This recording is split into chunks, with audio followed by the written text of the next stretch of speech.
Hi, my name is Naisha, my name is Shulman, and this is Spurs Video Podcast. Unfortunately, we managed to lose to Everton 2-1, and be honest amongst yourself, Spurs fans, did we really deserve to win that game? I thought towards the end we were getting very tired. We were consistently being undone by their right hand side. Our left side kept constantly being exploited, and eventually they kept on knocking on that door. Cross came in, a couple of good crossfield balls, which I don't think should have come in. I think we should have dealt with that ball a lot better. And I definitely felt that, I mean, Clinton was out of position, but, he likes to tuck in, and that's what he's very good at. Him coming in is what got us that first, not got us out, helped gave us the lead. Even, very fortuitously, and I don't think Everton deserved to lose that game. And, though I look at it, I'd rather win a game, convincingly, and, be the better team, win the game, rather than, for want of a better word, doing a Chelsea. I can't think of any other term for it. Doing a Chelsea, somehow managing to fluke some results. So look at the Arsenal game yesterday. They had a penalty which clearly shouldn't have happened, and then they got another penalty for a foul on a player that actually committed a foul in the first place. But the Gooners are like, oh yeah, we deserved it. We were a much better team. Yeah, they were a better team, but you don't deserve your goals. And so our luck wasn't there today. I don't get why he took off the foe. I think Adibri really struggled as part of a 4-4-2, so I don't know how he would done any better being one up front. I understand why he wants to give Falcao game time, but I would have waited. I just didn't think Adebayor was doing that well up front. His touch wasn't there. I think he was really struggling to really get into the game. I think he's just having a really bad game. I don't want to attribute to the fact that he's actually permanent now and he does this kind of behaviour. I just think he just didn't have the service. We lack a player that can pass between the lines. We do lack that. I don't care what anyone says. And before we had two. We had two players that could pass equally well between the lines because we had Bale and Lennon that could stretch the game out really wide. So Luca and Rafa could get buckets of space, and they could play those incredibly great balls between the lines. Against teams that were very well organised. We were organised. They were well organised, and we cancelled each other out for most of the game.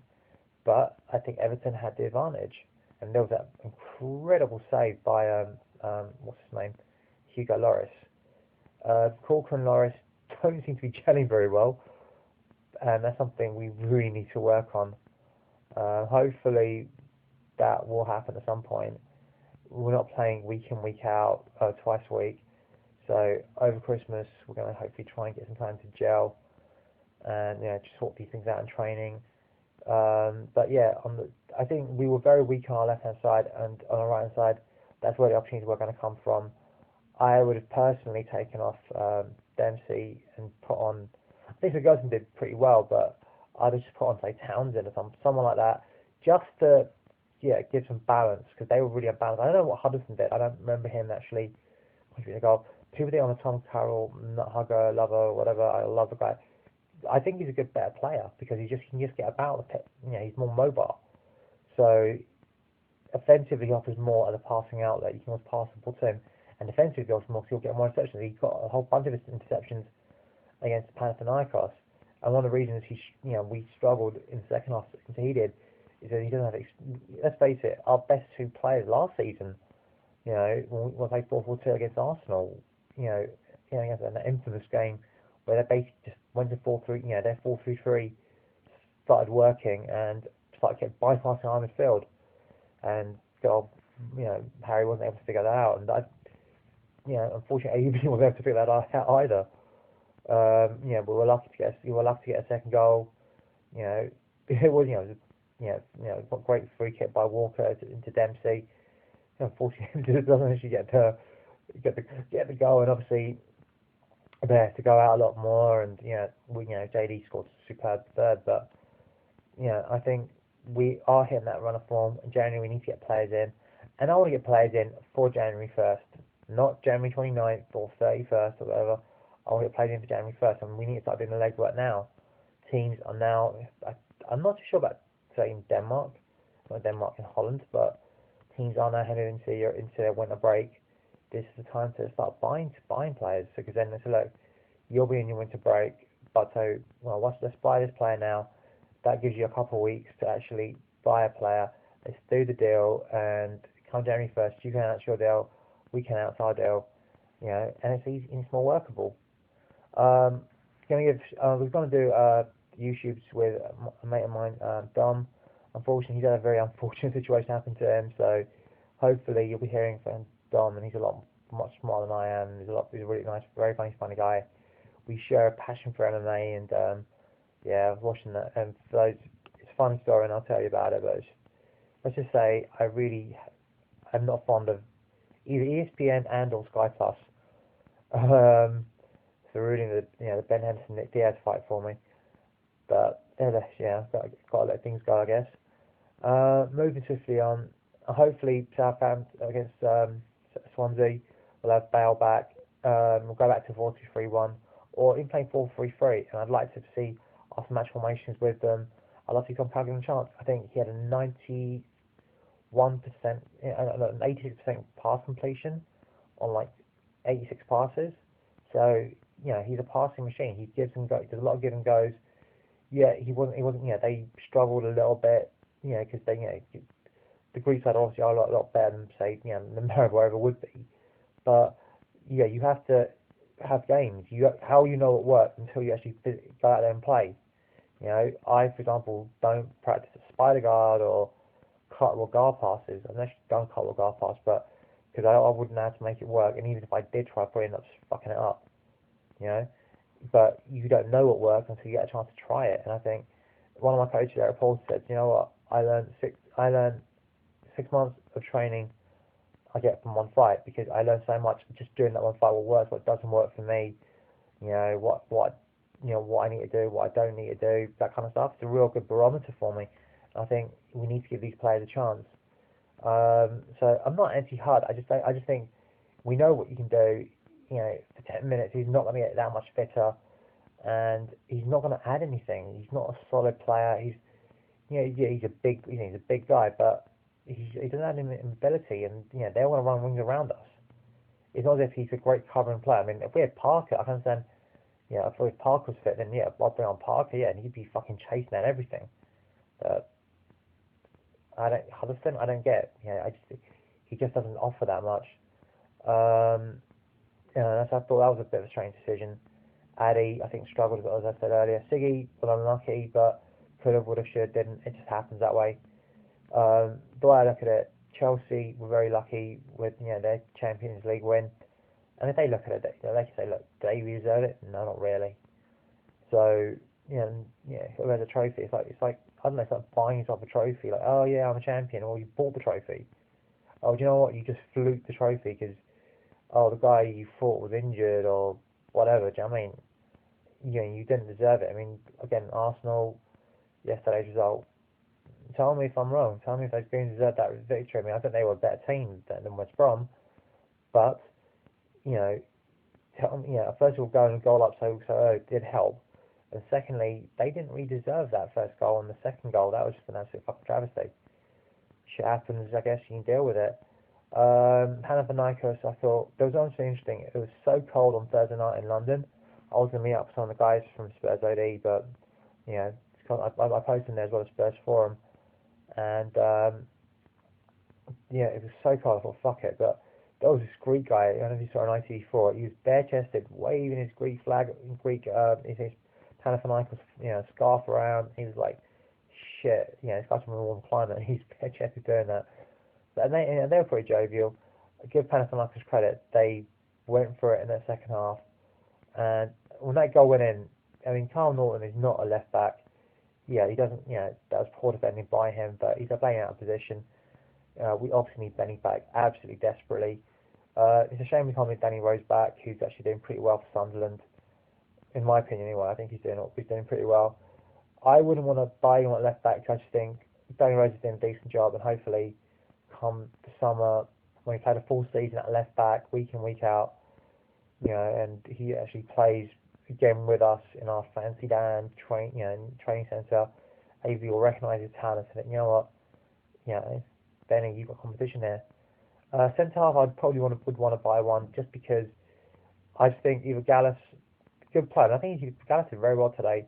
Dawes did pretty well for us against Liverpool. I just think one of the two is gonna go, and I think Alderweireld from Ajax. He's obviously played over Tongan, solid, strong, and I think I think if players available, I guess that's what I'd go for. Like I said, if you can think of a better player, please, I'd love to hear it. Matinho, we've been linked again. Here's the thing: 24 million is a lot of money to spend. It is. I think we get Eriksen for 18 million, 24 million, 6 million. We could buy, I don't know, I don't know Alderweireld, I don't know what Alderweireld would be available for. I'm assuming, I don't know, 10 million or something.